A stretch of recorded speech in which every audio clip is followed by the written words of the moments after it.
அனைவருக்கும் வெற்றி தமிழ் பயிற்சி அகாடமியின் சார்பாக இனிய வணக்கம். இந்த காணொலியில் நம்ம தமிழ் இலக்கணத்தில் இருக்கக்கூடிய சுட்டு எழுத்துக்கள், வினா எழுத்துக்கள் இதை பற்றி தான் பார்க்க போகிறோம். ஸோ நமக்கு டிஎன்பிஎஸ்சியாக இருக்கட்டும், BEO exam, TET, TRB, so உங்களுக்கு எல்லாத்துலேயுமே குரூப் 2, குரூப் 4 எல்லாத்துலேயுமே என்ன பண்ணுறாங்க அப்படின்னா சுட்டெழுத்துக்கள், வினா எழுத்துக்களில் வந்து உங்களுக்கு கொஸ்டின் வைக்கிறாங்க. ஸோ மிக மிக முக்கியமான பகுதி. ஸோ அதனால் வீடியோவை கடைசி வரைக்கும் ஸ்கிப் பண்ணாமல் பாருங்கள். முதல் முறையாக நம்ம சேனலை பார்க்குறவங்க மறக்காமல் நம்ம சேனலை சப்ஸ்கிரைப் பண்ணி வச்சுக்கோங்க. அப்போ தான் நான் போடக்கூடிய எல்லா வீடியோக்களும் உங்களுக்கு கிடைக்கும். மறக்காமல் உங்களுடைய நண்பர்களுக்கும் ஷேர் பண்ணுங்கள். நம்ம வீடியோவுக்கு ஒரு லைக் பண்ணுங்கள். உங்களுடைய கருத்துக்களை கமெண்ட் பண்ணுங்கள். பாருங்கள், சுட்டெழுத்துக்கள். சுட்டெழுத்துக்கள்னால் நல்லா தெரிஞ்சுக்கோங்க. சுட்டு எழுத்துக்கள் தானங்க சொல்கிறோம். அப்போ ஏதோ ஒன்றை நீங்கள் சுட்டி காட்டுறதுக்காக ஒரு எழுத்தை பயன்படுத்துகிறீங்க பார்த்தீங்களா, அந்த எழுத்து தான் சுட்டெழுத்துக்கள் அப்படின்னு சொல்லி சொல்கிறோம். சரியாங்க? ஸோ அப்போ ஒன்றை சுட்டி காட்ட வரக்கூடிய எழுத்துக்களுக்கு தான் சுட்டெழுத்து. இது காமனாக நான் எடுத்த உடனே ஒரு டெஃபனிஷனாக சொல்லணும்னா இதுதான். ஸோ இன்னும் நமக்கு நல்லா புரியணும் அப்படின்னா இப்போ பாருங்கள், அந்த சுட்டெழுத்துக்கள்னால் என்னென்னு பாருங்கள். அவன், இவள், அங்கு, இங்கு, அந்த, இந்த சொற்கள் எல்லாத்தையுமே கவனியுங்கள் அப்படின்னு நமக்கு எடுத்தோடனே சொல்லியிருக்காங்களாங்க. ஸோ அவ்வளோதாங்க.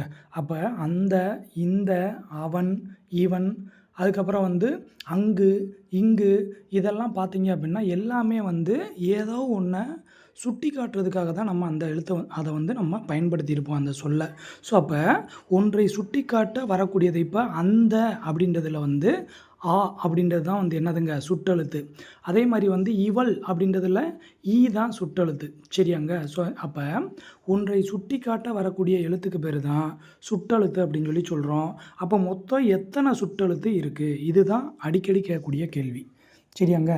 ஆ, இ, உ மொத்தம் 3 சுட்டெழுத்துக்கள் இருக்குது. ஆனால் தற்போது நடைமுறையில் எந்த சுட்டெழுத்து நடைமுறையில் இல்லைன்னு கேட்பாங்க. உ அப்படின்ற சுட்டெழுத்து வந்து என்னதுங்க நடைமுறையில் இல்லை. சரிங்களா? ஞாபகம் வச்சுக்கோங்க. உ நடைமுறையில் இல்லை. சரியாங்க? ஸோ அப்போ எத்தனை சுட்டெழுத்துக்கள் இருக்குது அப்படின்னா 3 எழுத்துக்கள் இருக்குது. ஆ, இ, உ. சரியாங்க? இதில் தற்போது நடைமுறையில் இல்லாதது எதுன்னு கேட்டாங்கன்னா ஊ வந்து தற்போது நடைமுறையில் இல்லை. சரியாங்க? பாருங்கள், எடுத்தோடனே நீங்கள் இதை கொஞ்சம் 3 பிரிவாக நீங்கள் வந்து பிரிச்சுக்கிறணும் இந்த சுட்டெழுத்துக்களை. ஃபஸ்ட்டு நம்ம பார்க்க போகிறது அகச்சுட்டு, புறச்சுட்டு. இந்த ரெண்டையுமே ஒன்றா பார்த்துக்கிறணும். இப்போ பாருங்கள், ஃபஸ்ட் எடுத்தோடனே என்னங்க சொல்லியிருக்காங்க? அகச்சுட்டு சொல்கிறாங்க. அகச்சுட்டுனா ஒன்றுமே இல்லைங்க. அந்த சுட்டெழுத்துக்களில் அதாவது ஒரு சொல்லு இருக்குது, அந்த சொல்லுக்கு உள்ள சுட்டெழுத்து இருக்குங்க. அந்த சுட்டெழுத்தை நீங்கள் நீக்கினீங்கன்னா அந்த சொல்லுக்கு பொருள் இருக்காதுங்க. அப்படி பொருள் இல்லை அப்படின்னா அது அகச்சுட்டுன்னு அர்த்தம். நல்லா புரிஞ்சுக்கிறணும். ஒரு சொல்லு இருக்குது, அந்த சொல்லுக்குள்ளே சுட்டெழுத்து இருக்குது, அந்த சுட்டெழுத்தை நான் நீக்கினேன் அப்படின்னா அந்த சொல்லுக்கு பொருள் கிடையாது. அதுதான் அகச்சுட்டு. அப்போ இங்கே என்ன அர்த்தம்? சொல்லுக்கு உள்ளேயே சுட்டெழுத்துக்கள் வந்து பொருளை தந்தால் அதுதான் அகச்சுட்டு. புரிஞ்சுக்கிறணும் நீங்கள். அப்போ இங்கே எடுத்துக்காட்டு என்ன சொல்கிறாங்க? இவன். சரியாங்க? இவன், அவன், இது, அது. இவனில் ஈ தானங்க, அதாவது இவன் அப்படின்றது ஒரு சொல்லு. இதில் ஈ அப்படின்றது வந்து என்னதுங்க சுட்டெழுத்து. அப்போ ஈயை மட்டும் நீக்குங்க, வன் அப்படின்னு வரும். வன் அப்படின்னா ஏதாவது மீனிங் இருக்காங்க? எந்த மீனிங்குமே கிடையாது. சரியாங்க? ஸோ அப்போ என்னதுங்க நீங்கள் புரிஞ்சுக்க வேண்டியது, சொல்லுக்கு உள்ளேயே சுட்டெழுத்து வந்தால், சரியாங்க, அதை நீங்கள் நீக்கினால் அதற்கு பொருள் கிடையாது. சரிங்களா? அதை தான் வந்து என்ன சொல்கிறாங்க? அகச்சுட்டு அப்படி சொல்லி சொல்கிறாங்க. அப்போ சொல்லுக்கு உள்ளேயே சுட்டெழுத்து வந்து சுட்டு பொருளை தருவது தான் அகச்சுட்டு அப்படின்னு சொல்லி சொல்கிறேன். அப்போ புறச்சுட்டுனா என்னங்க இருக்கும்? இதுக்கு அப்படியே ஆப்போசிட்டாக தானங்க இருக்கும். அப்போ சொல்லுக்கு வெளியிலேயே என்ன இருக்கும்? சுட்டெழுத்துக்கள் இருக்கும். அந்த சொல்லில் நான் சுட்டெழுத்தை நீக்கினாலும் எனக்கு அந்த சொல் பொருளை கொடுக்கும். அதுதான் புறச்சுட்டு. பாருங்கள், எடுத்துக்காட்டை பார்த்தா தான் உங்களுக்கு புரியும். சரியாங்க? ஸோ எடுத்துக்காட்டு என்ன இருக்குது? நல்லா பார்த்து வச்சுக்கோங்க. எடுத்துக்காட்டு வந்து அவ்வானம் இம்மலைன்னு இருக்குது. சரியாங்க? ஸோ அவ்வானத்தில் ஆவை நீங்கள் நீக்கிட்டாலும் உங்களுக்கு என்ன இருக்கும்? வானம் அப்படின்னு வரும். இம்மலையில் ஈயை நீக்கிட்டாலும் மலை அப்படின்னு வரும். எனக்கு வானத்துக்கும் மலைக்கும் பொருள் இருக்குது. வானம்னா ஆகாயத்தை குறிக்குது.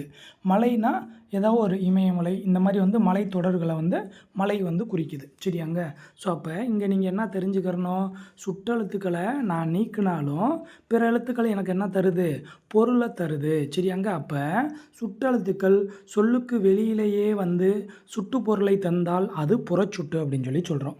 ஸோ அப்போ இதை ஃபஸ்ட்டு கேட்டகரியாக நீங்கள் என்ன பண்ணிக்கிறணும், அகச்சுட்டையும் புறச்சுட்டையும் பார்த்து வச்சுக்கிறணும். சரியாங்க. அடுத்த கேட்டகரிங்க. ஸோ அடுத்த பகுதி பாருங்கள். இதில் அண்மை சுட்டுனா என்ன, சேய்மை சுட்டுனா என்ன, இந்த ரெண்டையுமே நம்ம பார்க்க போகிறோம். சரியாங்க. ஸோ அண்மை சுட்டு இதில் உங்களுக்கு என்ன கேள்வி கேட்பாங்க அப்படின்னா, அண்மை சுட்டுக்குரிய எழுத்து எது? அண்மைனா பக்கங்க. சரியாங்க. சேய்மைனா தொலைவுங்க. அப்போ பக்கத்தில் இருக்கிறவங்கள சுட்டி கூப்பிட்றதுக்கு நீங்கள் எந்த சுட்டெழுத்தை பயன்படுத்துவீங்க? இதுதான் உங்களுக்கு கேள்வி, வேறு ஒன்றுமே கிடையாது. ஸோ அப்போ அண்மை சுட்டுனா நீங்களே பாருங்கள். இவன், இவர், இது, இவை, இம்மரம், இவ்வீடு. அப்போ இதெல்லாம் பாருங்கள். இம்மரம் அப்படின்னா இங்கே தான் இருக்குது. இந்த இவ்வீடு அப்படின்னா இங்கே தான் இருக்குது. இவன், சரியாங்க. இவள் அப்படின்னா என் பக்கத்தில் இருக்கிறவங்கள தான் நான் சொல்லுவேன். ஸோ அப்போ நமக்கு பக்கத்தில் இருக்கிறத சுட்டி காட்டுறது தான் அண்மை சுட்டு. அப்போ நீங்கள் பக்கத்தில் இருக்கக்கூடிய நபர்களை சுட்டி காட்ட எந்த சுட்டெழுத்தை பயன்படுத்துவீங்க அப்படின்னா உங்களுக்கு நல்லா தெரியும். ஸோ இதுதான் கேள்வி. சரியாங்க. ஸோ அப்படின்றது தான் என்னதுங்க, அண்மை சுட்டு. சரிங்களா. அவ்வளோதான் கேள்வி, வேறு அதில் ஒன்றுமே கிடையாது. அப்போ சேய்மை சுட்டுனா என்னது, அண்மைனா எனக்கு பக்கத்தில் இருக்கிறவன் இந்த இவன் வீட்டுக்கு தான் போனேன், இந்த பள்ளிக்கூடத்துக்கு தான் போயிட்டு வர்றேன் அப்படின்னு பக்கத்தில் இருக்கிறத சொல்லுவீங்க. இதே தொலைவில் இருக்கிறது அவன் அங்கே இருக்காண்டா, அங்கே விளையாடிக்கிட்டு இருக்காண்டா, ரொம்ப தூரம் போகணுண்டா அப்படின்னு தானங்க நம்ம பேசுவோம். ஸோ அந்த தேட்டர் ரொம்ப தூரம்லடா போகணும், இந்த தேட்டர் ரொம்ப பக்கம்தான்டா. அப்போ பக்கத்தில் இருக்கிறதுக்கு ஈயை பயன்படுத்துவீங்க, தொலைவில் இருக்கிறதுக்கு நீங்கள் என்ன பயன்படுத்துவீங்க, ஆவை பயன்படுத்துவீங்க. சரியாங்க. ஸோ இவ்வளோதாங்க. ஸோ அப்போ சேய்மை சுட்டு அப்படின்னா தொலைவில் உள்ளவற்றை நீங்கள் சுட்டி காட்டுவதற்கு பயன்படுத்தப்படக்கூடிய எழுத்து எது அப்படின்னா எதுங்க, தான் நம்ம பயன்படுத்துவோம். அப்போ இதுதான் சேய்மை சுட்டு. புரியுதாங்க. ஸோ அப்போ இங்கே நீங்கள் பொருளை பார்க்கணுமா, பொருளை பார்க்கக்கூடாதா, அதெல்லாம் கிடையாது. அண்மை சுட்டுக்குரிய எழுத்து எதுன்னு கேட்பாங்க, சேய்மை சுட்டுக்குரிய எழுத்துன்னு கேட்பாங்க. அண்மை சுட்டுக்குரிய எழுத்து ஈன்னு சொல்ல போகிறீங்க. அண்மைனா பக்கங்க, சேய்மைனா தொலைவுங்க. அவ்வளோதாங்க, வேறு எதுவும். அப்போ இதை நீங்கள் என்ன பண்ணிக்கிறணும், செகண்ட் செட்டாக இதை நீங்கள் பார்த்து வச்சுக்கணும். அப்போ ஃபஸ்ட்டு செட்டாக அகச்சுட்டுனா என்ன, புறச்சுட்டுனா என்னன்னு சொன்னேன். அடுத்து செகண்ட் செட்டாக நம்ம அண்மை சுட்டுனா என்ன, சேய்மை சுட்டுனா என்னன்னு சொல்லி பார்த்துட்டோம். அடுத்தது நம்ம பார்க்க போகிறது சுட்டுத்திரிபு. ரொம்ப ரொம்ப முக்கியமானதுங்க. சரியாங்க. இப்போ அதாவது வந்து புறச்சுட்டில் நீங்கள் சொன்னீங்க பார்த்தீங்களா, அம்மரம், இவ்வீடு. சார் இதை எப்படி சார் நீங்கள் புறச்சுட்டுன்னு சொன்னீங்க? புறச்சுட்டுனா என்ன, நான் என்ன சார் சொன்னேன், சுட்டெழுத்துக்களை நீக்கினாலும் மீதி இருக்கக்கூடிய சொற்கள் எனக்கு பொருளை தரும்னு சொன்னேன். அப்போ அம்மரம், இவ்வீடு. அம்மரத்தில் ஆவை நீக்குங்க, அப்போ மரம்னு வந்துடும். இவ்வீடில் ஈயை நீக்குங்க, வீடுன்னு வந்துடும், பொருள் இருக்குது. சரியாங்க. அப்போ இந்த புறச்சுட்டு வந்து சரியாங்க.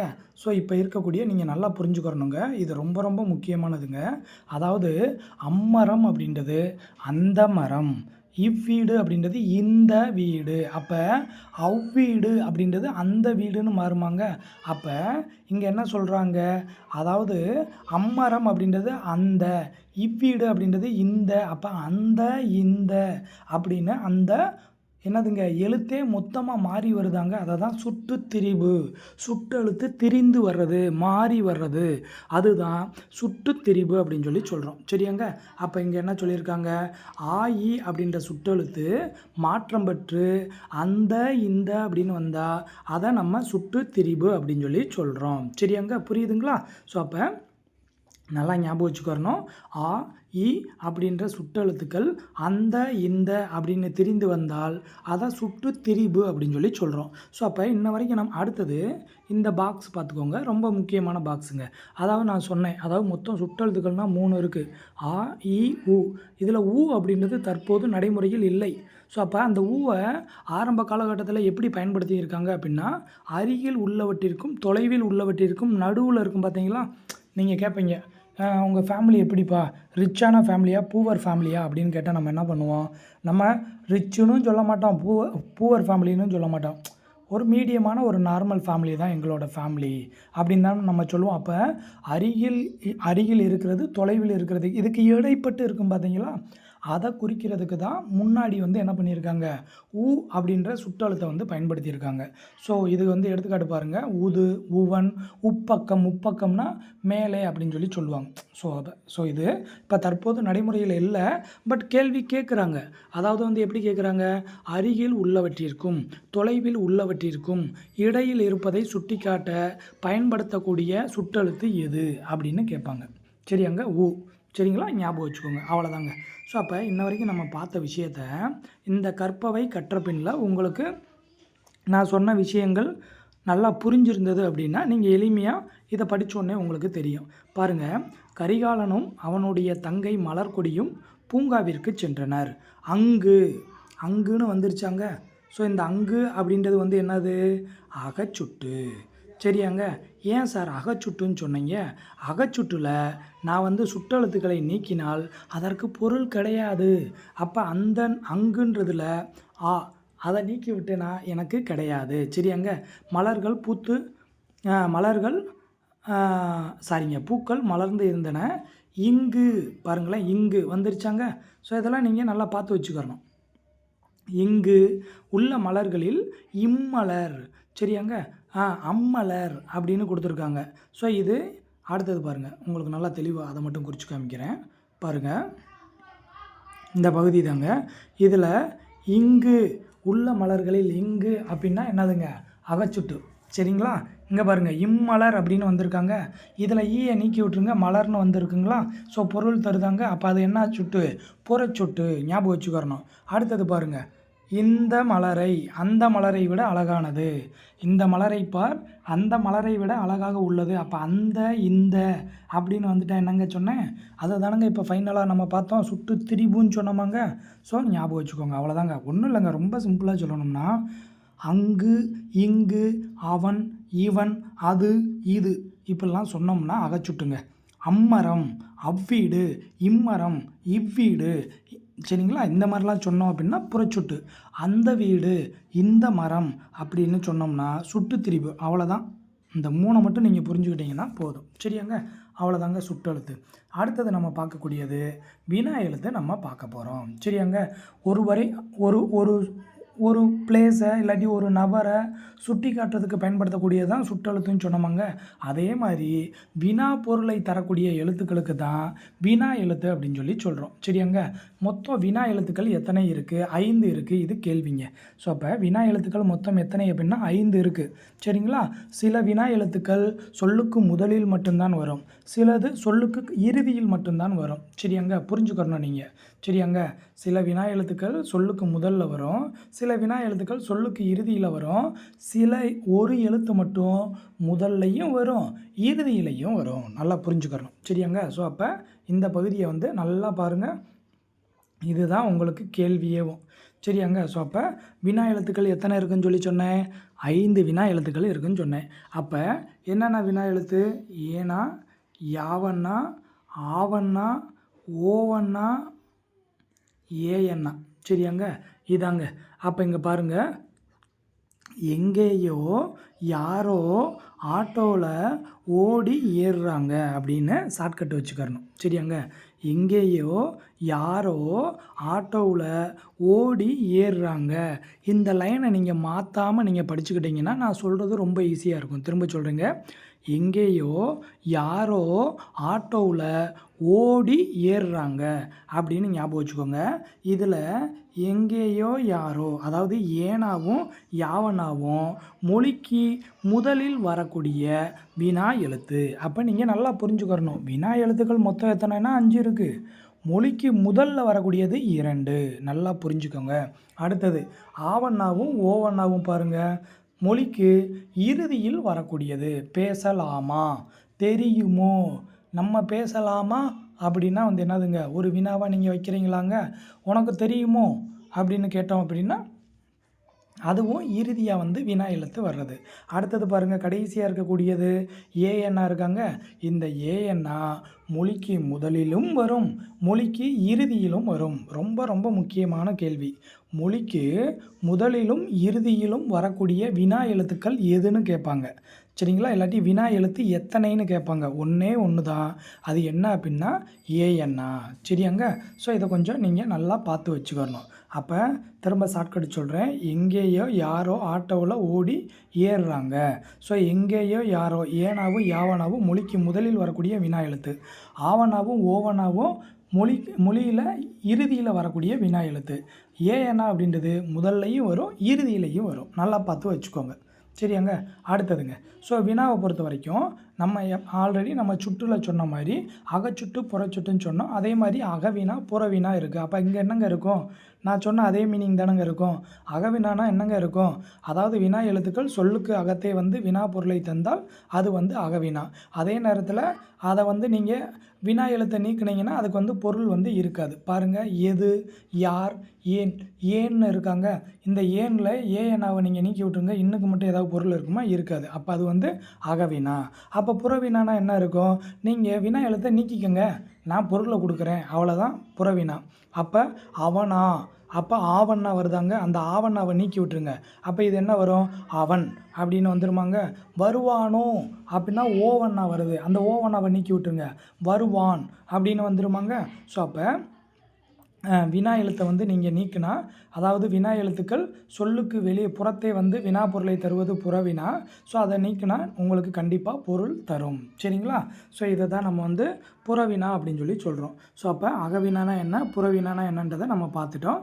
ஸோ சிம்பிளாக நீங்கள் வந்து இந்த பகுதியை பார்த்து வச்சுக்கோங்க. ஸோ மதிப்பீடில் கொடுத்துருக்காங்க பாருங்கள். என் வீடு அங்கே உள்ளது. சரியாங்க? சரியான பதில் என்னதுங்க? என் வீடு அங்கே இருக்குது அப்படின்னு தானங்க சொல்லுவீங்க. அடுத்ததுங்க, தம்பி இங்கே வா, நீர் எங்கே தேங்கி இருக்கிறது, யார் அவர் தெரியுமா, உன் வீடு எங்கே அமைந்துள்ளது. சரியாங்க? ஸோ இது எல்லாத்தையுமே வந்து நல்லா பார்த்து வச்சுக்கோங்க. ஸோ இதவே நமக்கு கொஸ்டினில் நிறையா கொடுத்துருக்காங்க. சரியாங்க? ஸோ அப்போ இந்த காணொலியில் நம்ம சுட்டெழுத்துக்கள், வினா எழுத்துக்கள் இந்த 2 பற்றி பார்த்தோம். ஸோ இந்த 2மே நமக்கு சிலபஸில் இருக்கக்கூடியதுங்க. நல்லா பார்த்து வச்சுக்கோங்க. தொடர்ந்து நம்மளுடைய சேனலை ஃபாலோ பண்ணுங்கள். உங்களுடைய நண்பர்களுக்கும் ஷேர் பண்ணுங்கள். கண்டிப்பாக உங்களுடைய வெற்றிக்கு என்றும் வெற்றி தமிழ் பயிற்சி அகாடமி உறுதுணையாக இருக்கும். அனைவருக்கும் மிக்க நன்றி.